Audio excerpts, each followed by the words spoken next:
In today's video, I'm going to teach you how to add and animate audio waveforms in your video editor. We'll take an audio track, visualize it as a clean dynamic wave, and prepare a polished clip you can drop into any project. I'll guide you through each stage so it stays simple, clear, and synced to your sound. We'll start by adding the audio clip.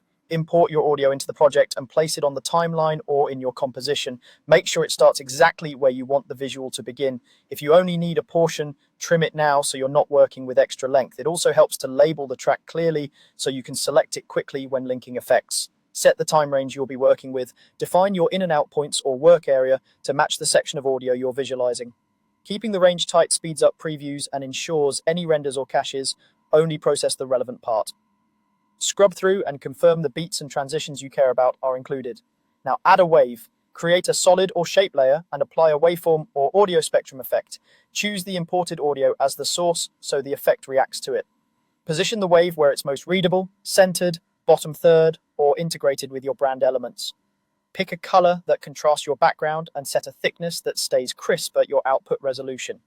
Animate the video to bring it to life. Keyframe subtle movement like scale, rotation, or position so the visual doesn't feel static between beats. Add easing so changes feel smooth and musical.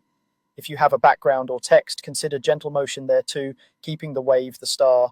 Adjust the size of the waveforms, tweak amplitude, thickness, and frequency range so peaks feel energetic without clipping off screen. If your track is dense, narrow the bands for a cleaner look. If it's sparse, widen them to show detail. Constantly preview against the music to confirm readability. Fine-tune with curves. Use your graph editor or curves controls to smooth motion and shape responsiveness. Ease in and out of keyframes. Adjust attack and decay so the wave rises and falls naturally.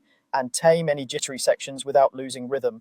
When you're happy, render as a clip. Export just the defined time range, matching your project's frame rate and resolution. If you plan to layer this later, consider rendering with an alpha channel for transparency.